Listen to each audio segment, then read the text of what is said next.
Pikaw. Oh my goodness. Masarap siya pag may sili. Apo. Ano yun?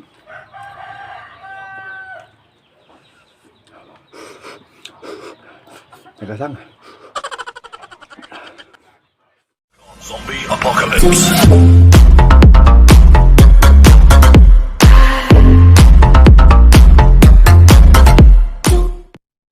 Yo, what's up mga alien? Kumusta na po kayo? Welcome po sa Manong Ilocano channel. Yan, kunting update lang po sa ating mga pananim na pakwan mga alien. Yan, malaki na po mga alien. Pumalapit na rin po silang ma-harvest. Kaya I'm inviting you all to visit our place and eat all you can pakwan. The more you eat, the more we appreciate it mga alien. Kunting elaboration lang po pala regarding the words kay alien. Kasi medyo may mga hindi na po nakakaintindi ng word na yun. Para po sa mga hindi Ilocano, the word kailian is an Ilocano word which means kabayan. Or in English, kanation. So yan po yun mga kailian. Kasi may nagsabi kasi na kailian daw. And para naman po maintindihan nyo yung tinatawag ko sa inyong kailian. O pag tinawag ko po kayong kailian, it means kabayan or countrymen. Yan. So ngayon po, syempre, cooking pa rin yung main content natin. Ipipicture ko po sa inyo ngayon ang isang lutong Ilocano ulit. Ang lutuin po natin ngayon is yung tinatawag naming pikaw. Yan. So actually, hiningi ko lang po yun sa bayaw ko na nanggaling dun sa upland. Yung mga variety po kasi ng gabi na yun, nakukuha siya sa mga bangin, particularly dun sa mga falls. So mahirap pong kunin yun mga alien. So yun po yung ating recipe ngayon. Mga alien, pikaw. So without further ado mga alien, let's go and proceed to cooking. Ito po yung tinatawag naming pikaw mga alien. At sa mga pampalasa, meron po tayong sibuyas, luya, tsaka kamatis. And maglalagay din po tayo ng spicy sardinas. Yan. Ngayon ang gagawin po natin, pakukuluan na muna natin itong ating pikaw ng mga around 3 minutes para po matanggal yung kanyang kate mga alien. Ilagay lang po natin siya dito sa ating kaserola. Ito po kasi yung traditional na ginagawa namin para matanggal po yung kate ng ninuluto naming gabi or any variety ng gabi mga kailian.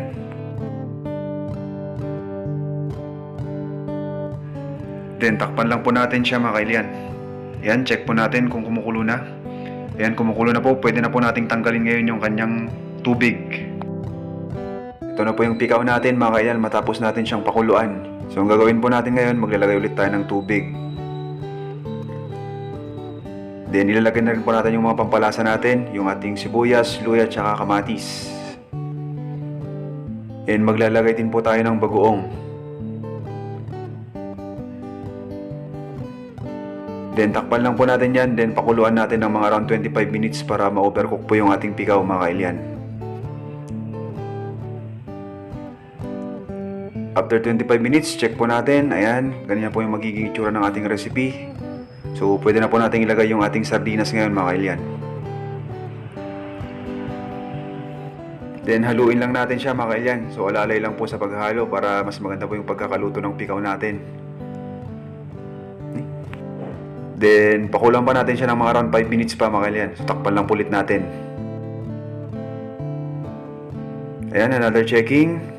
Ayan, napakasarap po ng ating recipe mga kailian. So, ngayon ang gawin po natin, maglalagay na po tayo ng condiments. Yan, betchin po yung nilagay natin ngayon. Then, kunting halo ulit.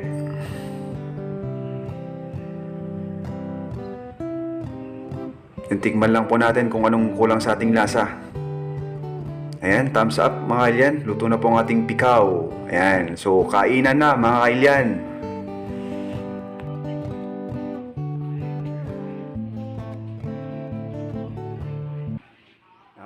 Kainan na mga kailian. Ito na po yung ating pikaw. Ano? Pikaw.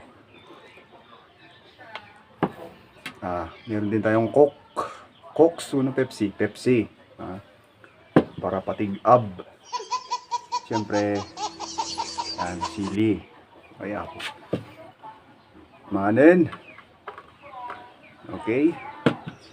Let's eat. Po, pikaw. Oh my goodness. Nga po. Gimasin. Nabara.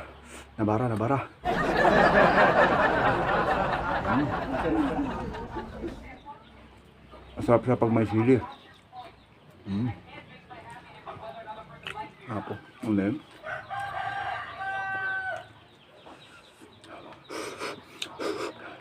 Nagasang.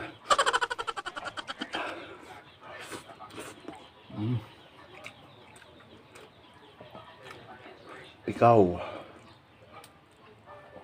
Aray.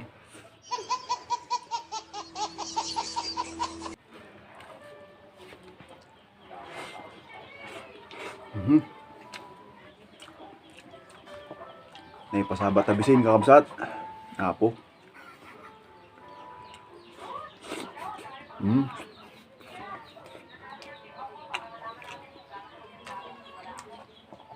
Sardinas.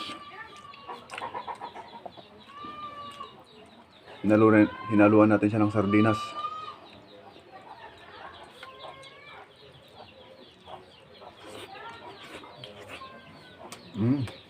Apo ah. Itong pikaw po pala, mas masarap po siya kung hindi na siya mainit, yung tinatawag naming makilabban. So, since marami naman, mamayang hapon, meron pa yan. Pikaw, ladies and gentlemen. Inuulang ko lang ito ah.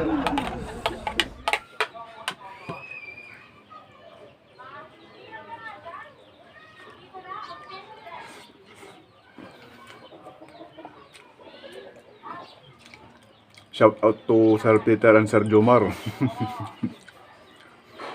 Gustong gusto nila to. Lalo na yung Sir Peter.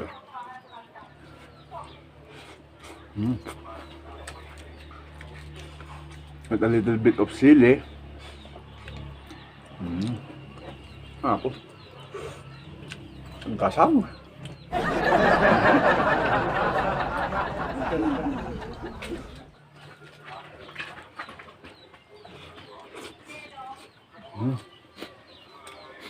Makapaling ganti makan.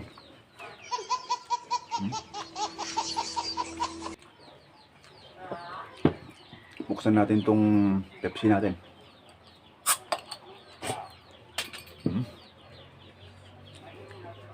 Walang baso. Nasa na lang natin dito.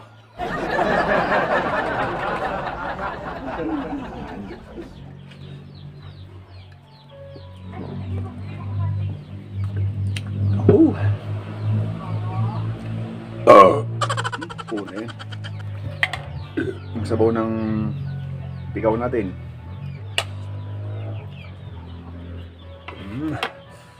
My goodness. So delicious.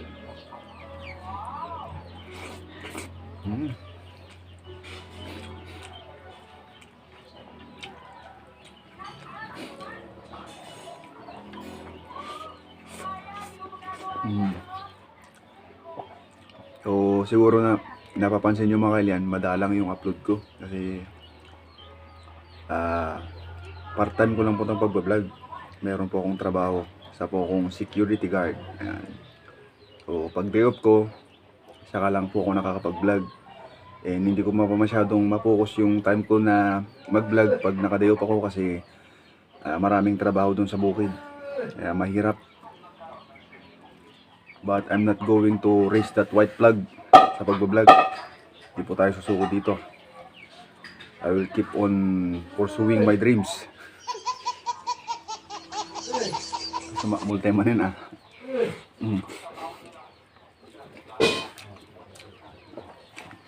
Tama ni tatangkog, pakantason, baltog mga baltog.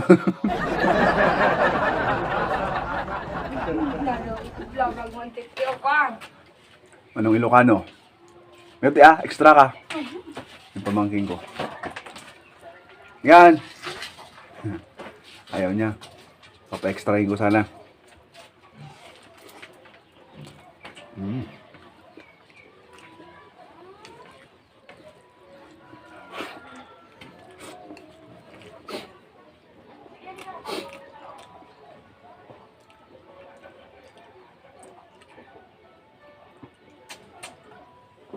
Buong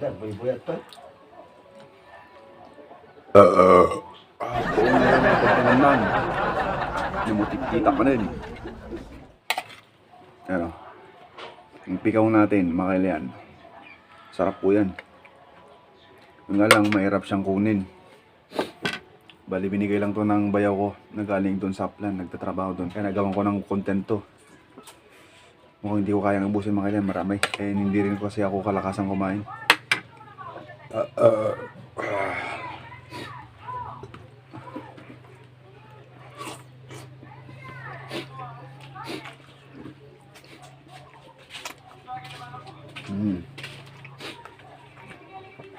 I'm full. Ayaw ko na. Hindi ko na kaya.